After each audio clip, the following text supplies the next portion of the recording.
नमस्कार, एनकेएम न्यूज़ में आपका स्वागत है। मैं हूं संदीप शर्मा। मैं मौजूद हूं इस समय पीतमपुरा के यूपी ब्लॉक में और आप मेरे पीछे देख सकते हैं कि ये झूलेलाल मंदिर है और झूलेलाल मंदिर के बाहर उनकी जो कमेटी है, प्रबंधक कमेटी है, उसके लोग यहां पर मौजूद हैं और यहां पर पूर्व निगम पार्षद हैं भारतीय जनता पार्टी से।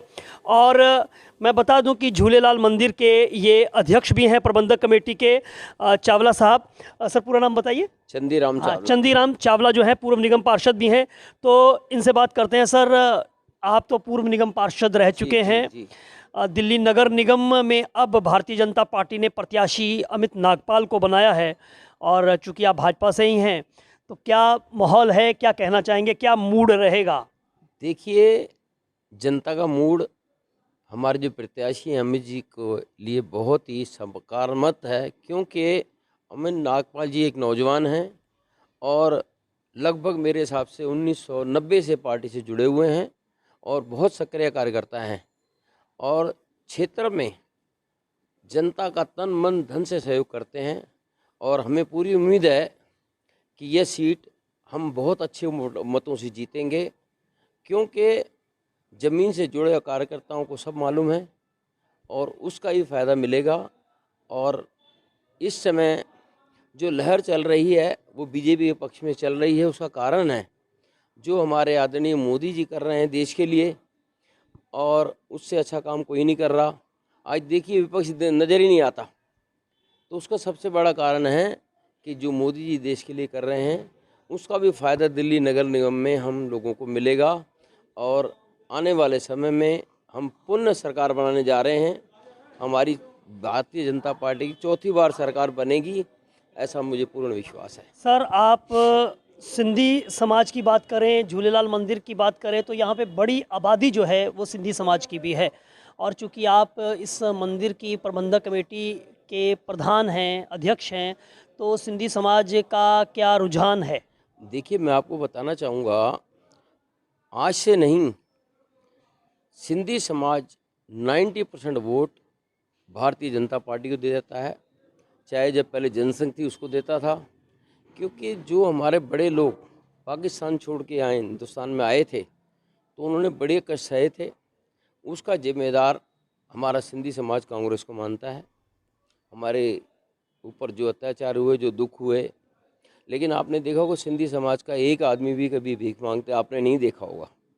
उसका कारण है कि हम मेहनती समाज से आते हैं और हमने बलबूते पे पटरियों पे माल बेच के आज हम इंडस्ट्री वाले बन गए, दुकानदार बन गए। तो हमारा पुरुषार्थ है, उसके लिए सिंधी समाज की जितनी तारीफ़ की जाए वह कम है। सर, आप जाहिर है मेहनत कश समाज है, सिंधी समाज है, उसने अपने पुरुषार्थ से जो है हिंदुस्तान पाकिस्तान जब बना वो बंटवारे का दर्द भी झेला और अपने आप को आपने अपने पाँव पर जो है वो खड़ा भी किया। जी अब बात मौजूदा सियासत की करें, चूँकि आप धार्मिक गतिविधियों के साथ साथ में राजनीतिक गतिविधियों के अंदर भी आपकी भूमिका रहती है, तो भाजपा के ऊपर आम आदमी पार्टी जो है मुख्य प्रतिद्वंदी पार्टी के रूप पे वो आरोप लगाती है कि आपने तीनों कूड़े के पहाड़ दिए हैं, आपने भ्रष्टाचार किया है भाजपा ने। और ये सब मुद्दे जो हैं वो कहाँ टिकते हुए दिखाई देते हैं और भाजपा किन चीज़ों को आगे लेके जा रही है? देखिए, जो कूड़े का पहाड़ है, जो हमारे मुख्यमंत्री साहब इसका बहुत प्रचार करते हैं और उनका प्रचार मेरे हिसाब से सही नहीं है। क्यों? कि आप ये देखिए, इतना कूड़ा निकलता है, जब तक इसका निदान की प्रक्रिया शुरू नहीं होगी, यानी कि ये कूड़े का पहाड़ बढ़ते रहेंगे। लेकिन अब एमसीडी की तरफ से और भारत सरकार की तरफ से भी ये पोजीशन आ रही है कि कूड़े को किस तरह से समाप्त किया जाए। उसके खाद के रूप में, किसी और चीज़ के रूप में काम करने के लिए बहुत युद्ध स्तर पर काम हो रहा है। और आशा है कि ये कूड़े के पहाड़ बहुत जल्दी साल 2 साल के अंदर समाप्त कर दिए जाएंगे। समाप्त हो जाएंगे। इसकी एक ऐसी चीज़ बन रही है कि कूड़े में से कई चीज़ें बन सकती हैं। जी हाँ, वो जैसे कि बिजली भी कूड़े पैदा में कर रहे हैं, उसमें बिजली भी खाद पैदा भी कर बनाई सकते जा रही है। हैं, खाद भी बनाई जाएगी, उससे ईंटें भी बनेंगी। ईंटें बनेंगी। ईंटें भी बन जाएंगी जो कि भवन निर्माण में काम आएंगी। तो उसके लिए बहुत युद्ध स्तर पर काम हो स्तर रहा पर है। जी। और ये हम जानते हैं कि कूड़े के पहाड़ हैं, लेकिन इनका निदान हो जाएगा, 100% हो जाएगा। और आप देखेंगे 2 साल के अंदर अंदर आप वो पूरी दिल्ली के अंदर कहीं कूड़े का आप पहाड़ नहीं दिखेंगे। नहीं सर, मैं ऐसा मेरा एक विश्वास है। आखिरी प्रश्न आपसे पूछना चाहता हूँ।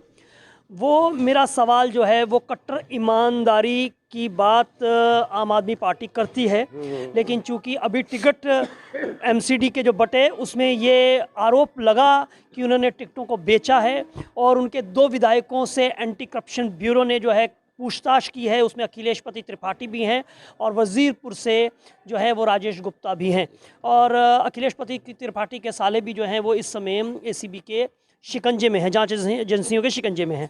तो आपको लगता है कि ये मुद्दा जो है भाजपा चुनावों में, ये मुद्दा जो है इसका लाभ आपको भाजपा को मिल पाएगा? देखिए, लाभ दूसरी बात है, लेकिन इन्होंने टिकटें 250 टिकटों में से मेरे हिसाब से कम से कम 200 टिकटें बेची हैं।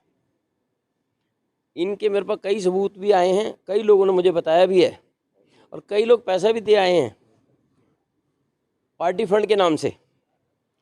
खुद मुख्यमंत्री जी के गए हैं, बैठे हैं, चाय पी है, उन्होंने पार्टी फंड के नाम से पैसा दिया है टिकट के लिए। कहीं को टिकट मिली भी है, कहीं को नहीं भी मिली है। तो ये एक इन्होंने व्यापार कर लिया है। ये अपने आप को तो बहुत साफ सुथरा कहते हैं, हम आम आदमी हैं, लेकिन आम नहीं है, ये खास आदमी है। ये खास आदमी है। जैसे कि अभी चंदगीराम जी बता रहे थे, चावला साहब बता रहे थे कि खास आदमी है। मुख्यमंत्री साहब कहते थे कि वो बिल्कुल साधारण तरीके से रहेंगे, कोई गाड़ी बंगला नहीं लेंगे, लेकिन तमाम लोगों ने वो तमाम सुविधाएं जो है वो ले ली हैं। आप लोग, चूँकि ये तो भाजपा के पूर्व निगम पार्षद रह चुके हैं, आप सिर्फ सिंधी समाज के तौर पर अगर आपको देखा जाए तो आप क्या राय रखते हैं? क्या ये सब चीज़ें देश की, दिल्ली की जनता के सामने जा रही हैं, और दिल्ली वाले जो है वो, आप बोलिए। सर, इसके बारे में तो जो भी हमारे भाई साहब ने कहा है बिल्कुल सही कहा है जी। आम आदमी पार्टी अपने फ़ायदे के लिए कुछ भी कर सकती है, सीधी सी बात है। उसमें ये बिल्कुल सच्चाई है जी। वो जो भी कर रही है अपने लिए कर रही है, जनता के लिए कुछ नहीं कर रही। आप क्या कहते हैं सर? बिल्कुल सही कह रहे हैं भैया, हमारे जो कह रहे हैं सेम बात है। सेम बात है, कुछ तो आप भी अलग बता दीजिए। नहीं सर, अच्छा, चलिए। सारे धार्मिक तो आदमी हैं। ये सब धार्मिक व्यक्ति हैं, राजनीतिक व्यक्ति हैं, और राजनीति, धर्म, समाज, ये सब समाज के जो है सामाजिक क्षेत्र के अंदर सभी चीज़ें जो हैं वो ज़रूरी होती हैं, और हर किसी व्यक्ति की अपनी रुचि होती है। कि केजरीवाल ने कहा कि मैं सिंपल रहूँगा, घोड़ा गाड़ी कुछ नहीं लूँगा, सरकारी कोई भी चीज़ इस्तेमाल नहीं करूँगा। आप ये बता सकते हैं पत्रकार होने के नाते कि आज एडवर्टाइजमेंट में कितने करोड़ रुपए खर्च होते हैं महीने के? ये तो सर एक तो इन्होंने एक एजेंसी बना ली है, जैसे आदमी प्रचार करता है अपना ब्रांड बेचने के लिए, कोई आइटम बेचने के लिए, तो केजरीवाल जी कितना अपना प्रचार करते हैं। ये सारी हमारा पैसा है, हमारे टैक्स का पैसा है, हम जो काम करते हैं उसका पैसा है। हर आदमी टैक्स भरता है।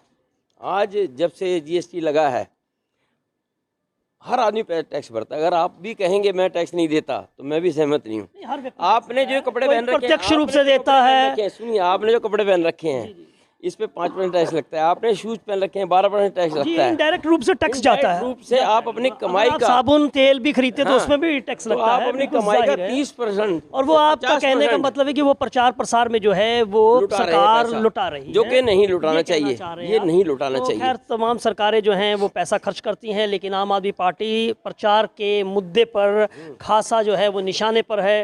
अगर बात की सत्ताधारी दल है दिल्ली के अंदर आम आदमी पार्टी, लेकिन सत्ताधारी दल जो है वो भाजपा निगम के अंदर है। अब निगम के चुनाव में फिर से भारतीय जनता पार्टी को मौका जो है वो मिलेगा और भाजपा चौका लगाएगी, ये 7 दिसंबर को पता चलेगा। Sandeep Sharma, NK news, Delhi.